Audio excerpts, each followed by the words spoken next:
So in this video, we're going to explore the very daunting sounding Kargyraa style. The Kargyraa style is, in other words, a subtone produced by the vocal tract. We have actual vocal folds in our larynx that are like tissues and cartilage that come together and vibrate X number of times to produce a vibration. And then we have these tissues above them. Above, very important to know that they're above. The tissues that vibrate the Kargyraa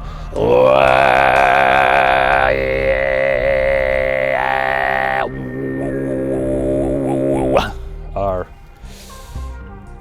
above the actual vocal folds. So the sensation of the push in Kargyraa is above the folds themselves. So it's above the sensation of normal vocalization.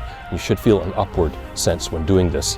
Now we can coast into the Kargyraa subtone with the use of the home voice as a transition sound. So if I take home, which is the whisper with vibration, and if you have that voice, you can start to get the Kargyraa sound out of it by injecting a little bit of a sensation of cough, an upward pushing cough, as though clearing debris from somewhere up high, not down the chest, like that. It's up high, kind of on the tip of a peak, as all of the musculature rises. And coughing sets these false vocal folds into vibration, and it is a periodic vibration, meaning that it's like perfectly tuned an octave to the note you're actually singing. An octave is like an exact lower incarnation of the tone you're singing with the actual folds. Here's the note I'm actually singing with my vocal folds in home voice as I push and cough. I hear it start to vibrate. Now mine vibrate very easily because I've been doing it so long, but you may have to acclimate these tissues towards vibration, and they will produce some tickling sensation when you first get them to vibrate because they haven't vibrated maybe for your entire life. And so there is an acclimation period where you're getting these tissues more flexible and responsive to what you're singing. So the only real method of getting that Kargyraa is a little bit of force sometimes if it's not coming out naturally from the home voice. Then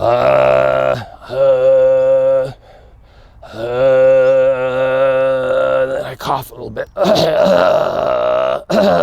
while maintaining the tone.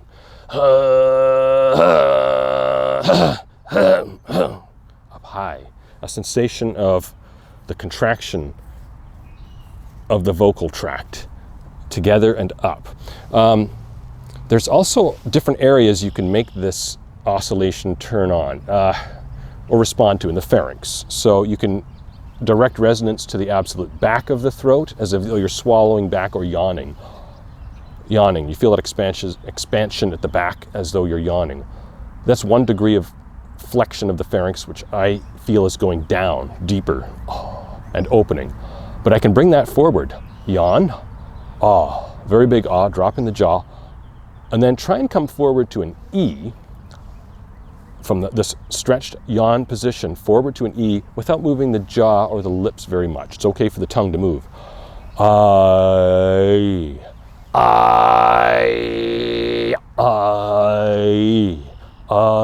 And I feel the arch of the tongue ascending from that stretch all the way back in that huge coming forward, to a normal relaxed, no stretch, and then continuing on, Once you get that Kargyraa subtone going, you can scan the throat by flexing back and coming forward towards E.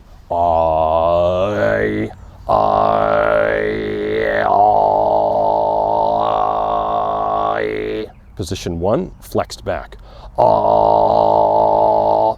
Very rounded, almost nutty, woody. And then position 2, just in a relaxed completely unfettered by my vowel manipulation.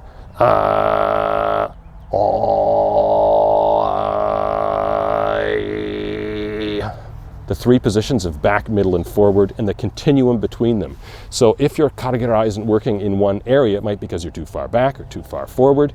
You really have to practice these exercises of flexibility when trying to turn on the sound to get them to vibrate at the frequency that's going to work for you.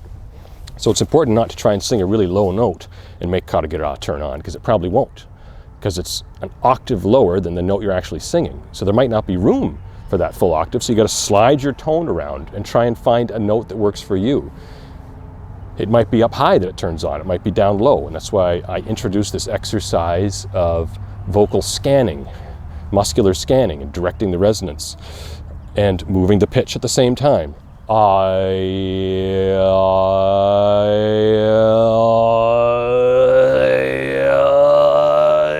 It's kind of an ugly exercise, not very musical, but it can be turned musical. But for now, you're just scanning by rising the pitch, lowering the pitch smoothly and evenly, and that may be very difficult for some of you to do. Others, you may catch on to that naturally, but you're imitating a siren.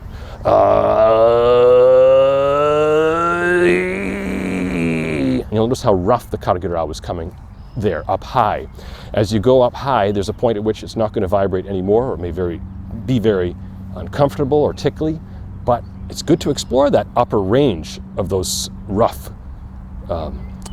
false vocal tone Kargyraa, subtones, that's what they're called, oscillating. And they stop at one point, and then you break into the Hume voice. So you can rise the tone higher and higher while attempting Kargyraa, and then when it starts to break up and get really kind of ugly and that it's less periodic, it's not a perfect octave anymore, there's little disruptions in the sound, then in there you might find the Hume voice waiting in that higher register where Kargyraa doesn't work. So there's about my mid-range. I'm going to raise it up higher till it gets up. And you'll hear it starts to break apart. But what if I got there? Perfect kind of starting place for the Hume voice.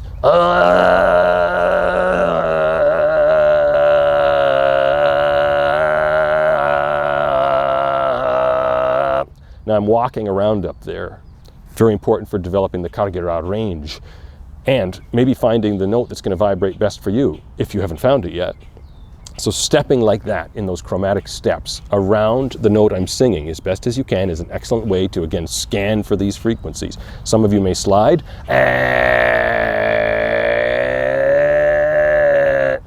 with a siren sound, and it might not be pure like that at first. It's going to turn on and off. And some of you might step.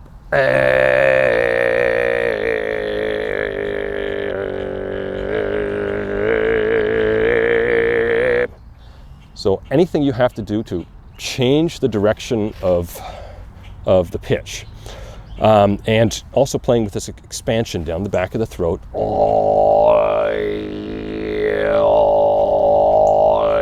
forward to an E position with the mouth kind of open, and you'll get that sensation of being able to direct the resonance of Kargyraa to more than one place in your throat. You can do those flexibility slides while walking chromatically.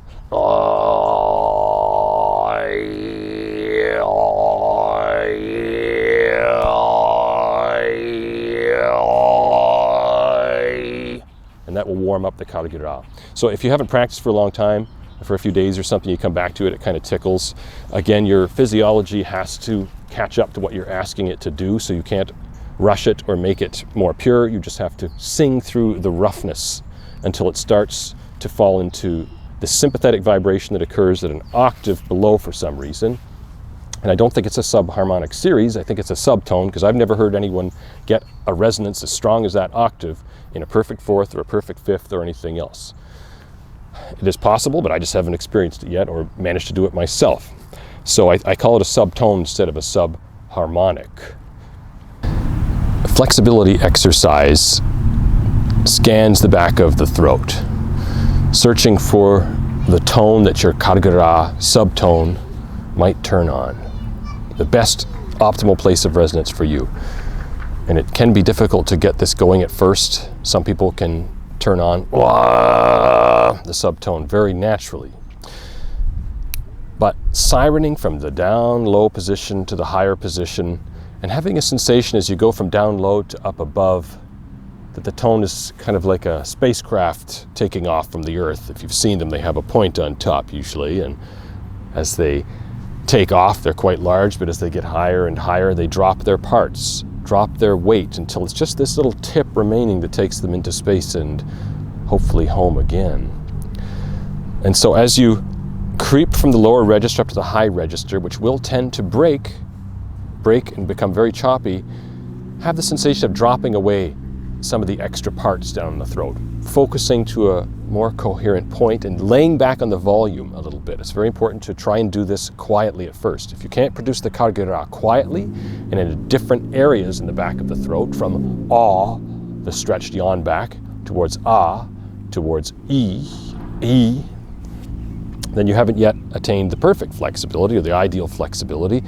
But by moving while singing, moving the mouth in these formations while producing or attempting to produce the tone, you'll tell the physiology to wake up and start vibrating, because it's possibly never vibrated before in your life this much, and now you're asking it to vibrate at fixed frequencies.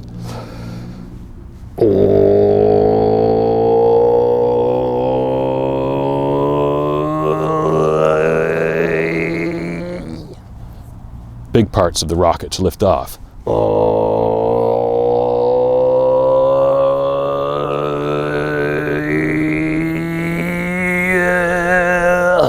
You'll notice that as my rocket becomes just the tip, becoming more and more focused, more and more forward pointed, it very easily transitions into a high hume voice. You can start to get the false vocal folds to vibrate in that upper register, but it takes a little bit of time. It can be exhausting, and it sometimes helps to increase the resonance in the lower register by relaxing the folds up there. But practice them carefully, because they can become very tired at high frequencies.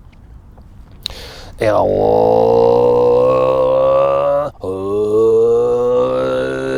no matter how choppy your sound may be, just keep rising.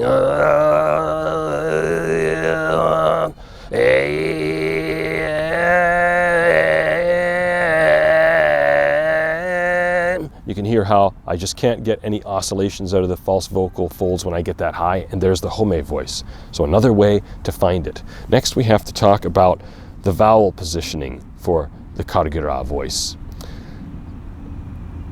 E to ah, sliding slowly. Yeah. Speak it. Yeah. I. Yeah.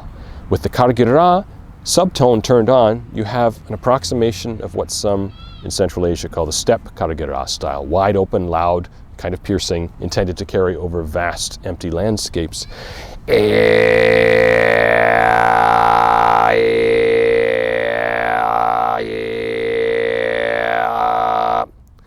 You'll notice that you can stretch the lips back more dramatically on the E to open up even wider to hear the resonance of the subtone, which is quite far back in the, not far back in the throat, at the back of the mouth, the top of the throat. It has an upward sensation. It's coming to the surface and getting very close to the back of the root of the tongue, if I can describe it that way.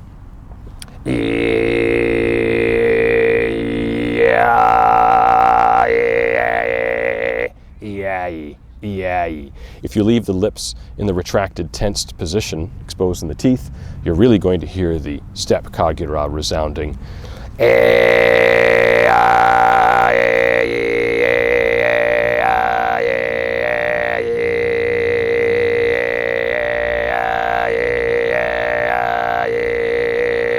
So I'm trying to find some melody and rhythm inside of that sound now to make it a little bit more musical. And by doing that, I, again, inject a little bit of sensation of rhythm and try and focus on that home position of those harmonics, that pentatonic area that goes do, re, mi, so, mi, re, oh,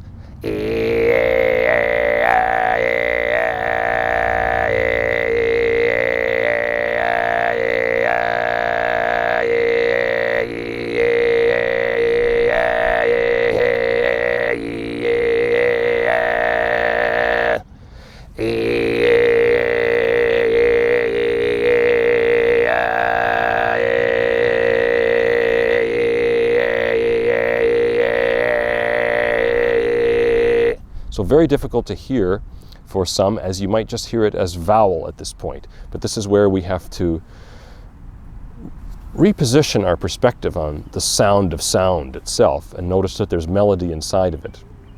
There are other harmonics moving, certainly, ones that can be controlled as well, but that's just another focal point, is looking up to the melodic area for those of you who want to turn your tones into musical stories that make musical sense to most people. And that pentatonic scale, mi, re, do, sol, mi, re, do, te, do, re, mi, range of the overtone series really seems to have a lot of scalar resemblances, so you can create melodies on it. So that's the ia, while producing subtone is the step Kargyraa style. Now as you get to ia, well, you can go from to oo, oo. And that vowel movement, in my mind at least, represents loosely the dag Kargyraa style. It is more open. No, not more open.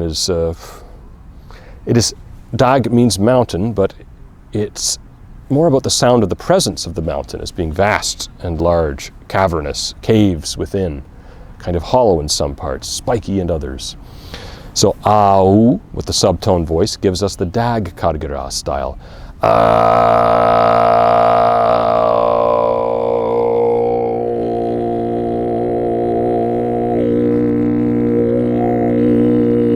So I'm making this gesture to indicate that I'm tipping back down the back of my throat with a yawning sensation to find that very, very low place of resonance in the throat.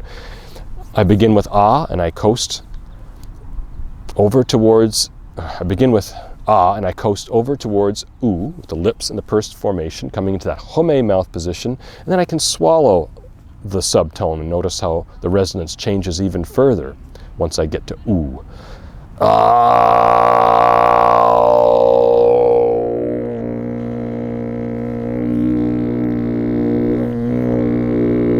So I'm flexing down the back of the throat and dropping my jaw. There's quite a large gap between the top and the bottom teeth to make that large cavernous dag Kargyraa position. So ia represents step, au represents the dag Kargyraa, and then we are left with the home mouth position, which we can then bring the tongue forward while keeping the lips pursed to get into the high E position of home. So think of it as a triangle. E at the top.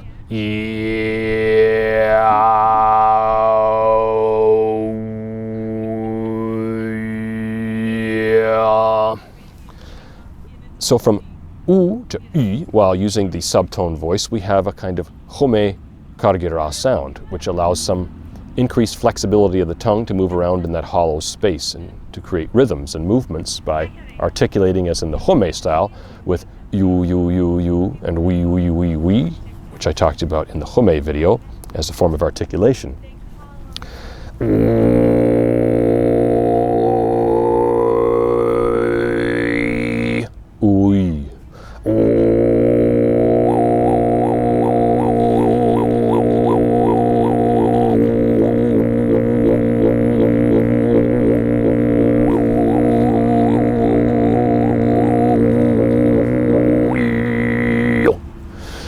Again, feeling a little rhythm in the body to increase the musicality of what you're doing.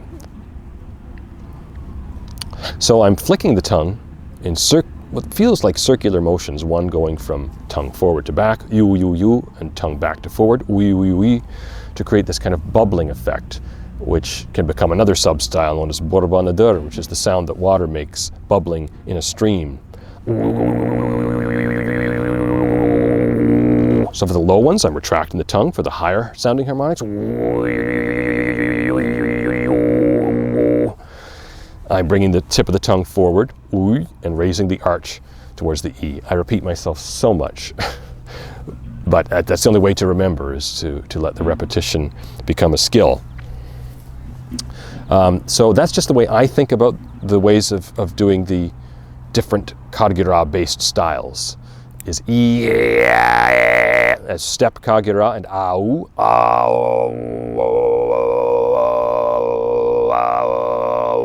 as more rounded and approximated by au mouth positions, and home borbanadur or home Kargyraa borbanadur, these combinations of Home mouth position with Kargyraa and tongue movements. You can think of that complete movement of all those styles in a kind of triangle as a circle as well.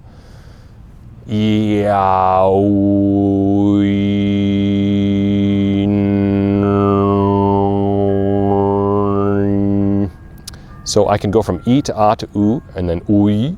And then I can bring the tongue into the pointed position we talked about in the Siget style, that two-cavity kind of singing where the tongue becomes a wall. And you can see the other video to learn how to do that mouth position. But if I combine that mouth position with the Kargyraa, I get shilandik, which means cricket, frog sound, that kind of insect-like rattle. But inside those sounds you can still hear tuned, possibly melodic harmonics, depending on how you use them. As the tip of the tongue comes forward towards the back of the teeth, in this tip of the tongue to the roof of the mouth, as I do Kargyraa style, you hear a kind of high rattle. So the tongue has to come back a ways most of the time till you get that melodic area of mi, re, do, so.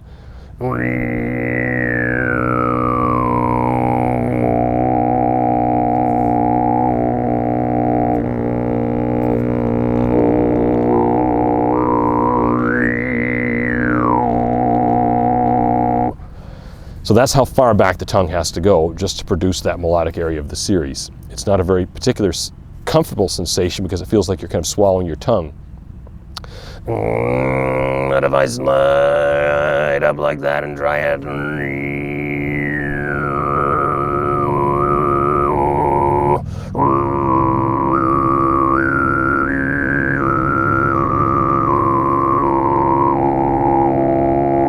So if I raise the pitch up a little bit higher while singing the Kargyraa, I can focus those harmonics a little bit better because the tongue doesn't have to go as far back when we sing as when we sing a very low tone. When we raise the pitch, the position of home for the tongue raises forward in the mouth with that raising pitch. So you can continue these flexibility exercises. It's really important to be sliding or stepping in chromatic movements to extend the range of the Kargyraa, which typically is about an octave in the throat, with the high part of the octave being very raspy and harsh and somewhat aperiodic. So I'm just going to crawl around chromatically, trying to keep the same vowel as I do so. I'm going to use just a relaxed ah vowel and see if I can move chromatically from wherever I start to explore the distance I can extend my range into. I'm going to try and keep in the vowel ah, but it's going to be difficult because the temptation to change the vowels always seems present. And so part of getting control of the micro movements of these vowels is, of course, sustaining their positions and trying to move very gradually away from them. I said ah.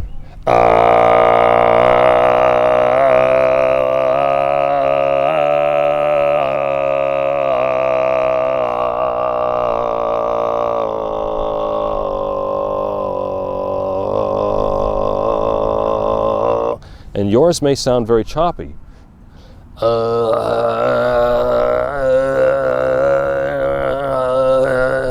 And they might not all turn on, and some might be grunts. You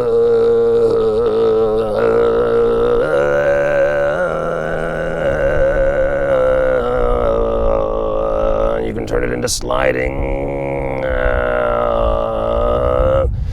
And that's kind of exposing the vocal tract to your intention to make them oscillate in ways to produce the subtone. It's mostly the vocal folds resonating, but we have to explore the space by using some awkward sound at first and moving around in the throat and the oral cavity in this way.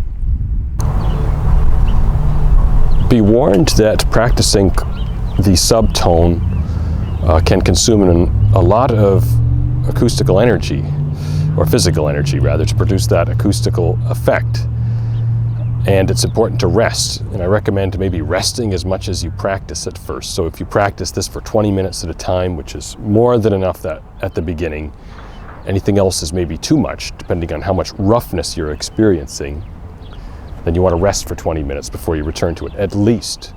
I suggest those first few days just only 20 minutes at a time when trying to get this voice to turn on, and being patient with it. And if you wake up the next morning with no voice at all, you've definitely done too much. That's the usual indicator.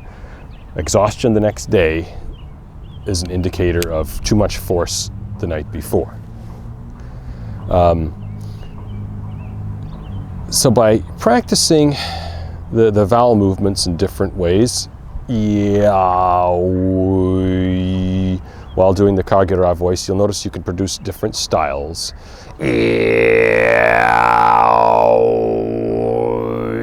If I just slow that down enough, I can find many different areas to focus in upon and produce music with. And we have the articulations of the tongue we used in the Khmer style. And we have the articulation used in the Sigit style, which we can apply to the Kargyraa voice, which becomes Shalandic, the cricket, frog, snake style. Kargyraa with tongue curl, tongue hovering on roof of mouth. We can also produce extraordinary rhythms by using speech vocables. So if ever you get confused in these mouth positions to isolate harmonics and different sounds, just try and bring it back to speech, because there's some fun things you can do with Kargyraa or any of the styles by just playing with the back and forth motion of the oral cavity. When we go t or d, just say t, d, t, d, d, t, t, t, d. You'll feel the tip of the tongue and the forward motion of the tongue, t, t, t, peeling back away from the front of the mouth, kind of like you, t, t, t, t. And if at the back of the mouth you have the opposite side of this game of catch, this hocket of sound in the mouth, t, t, t, g, g, g, t, t, t, d, d, d, g, g, g, k, k, k. Back of the throat, k, g, g, g, g, d, g, g, g, g, k, k, k, d, t, t, k, d, t, t, t, gut, gut, gut, gut. Tucka, tucka, tucka, tucka, tucka, tucka, tucka, tucka, tucka, tucka, dong, dugga, dugga, dugga, dugga, dugga, dugga, dugga, dong, dugga, dugga, dugga, dugga, da, da, ga, da, ga. Little changes here and there, but these two essential positions are necessary for the hocketing of rhythm in speech and music and beatboxing. It's very difficult to produce a sensation of speed and groove with just or there needs to be its opposite. Listen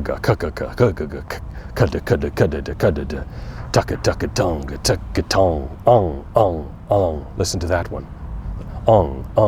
I spoke about that in the Khmer video, warning you not to produce too much nasal resonance when you go because we can close off the back of the throat to send sound entirely into the nose, but we can also use it so long as we know it's there and can turn it on and off and explore a range of motion between that on and off, that we can use it as a musical device or nuance, or perhaps even a style all its own. Dugga da gong gong gong. Donga, donga, don, don, don, donga, donga, donga, donga, dom, dom, dom, donga, donga, duggy, duggy, duggy, duggy, duggy, duggy, duggy, donga, so I'm nasalizing the sound with an ong sound. Donga, donga, dugga, dugga, dugga, donga, donga, donga, donga, donga. I can add some nur and nuri. Duggy, duggy, duggy, da dogun, duggy, duggy, da duggy, duggy, duggy, da do, duggy, da dum, duggy, da dum. So there are many variations of rhythm patterns I can create by this simple awareness of front and back in the oral cavity. T, d, g, k. Da da da ka da da ga tonga tonga dum dum tonga. And here we have some overlap with this rhythmic Kargyraa style, which haven't heard it named anything yet. It's just a combination of kind of Indian solkatu, donga dong dong donga dugga da dugga dugga dugga dugga da dom dom dugga da dom dom dugga, while implementing the subtone. And you can shift the pitch around as you do so. A chromatic step is easy at first, or a whole step. Dom danga dom danga danga dom danga danga dom danga dagi da dom dagi da dom danga dom danga dom da. So rhythm is an area we can explore when producing this subtone style. And it comes kind of close to some approaches, certainly the approaches of the indigenous people of Australia, in imparting the patterns and melodies of Yiradaki or didgeridoo playing. They're imparted loosely through vocable sounds, just like that. So coming back to speech again, it forms a kind of beautiful circle in your learning about overtone singing, because you're highly intellectualizing and making cognitive something you normally do naturally with just speech and song, and trying to focus in on all these subtle micro movements. And we can become lost in being too intellectual about those focal points, and we have to return to the Gestalt effect, the more intuitive approach of speech sounds, and speech sounds in time. You'll notice that when I was doing some of the rhythmic effects of forward and back in the mouth with Kargyraa, I was feeling a little bit of time in my body. And at first, you're going to make your patterns might be too fast or too erratic, and that's fine. But eventually you want to start locking it into some sensation and putting it in time. The coordination of the movements of the oral cavity with the shifting of the pitches. There's a lot of complexity to performing those styles when at first learning, because you must be so conscious of everything. But as the more you practice, the more you internalize it in the body, the more easy it will be.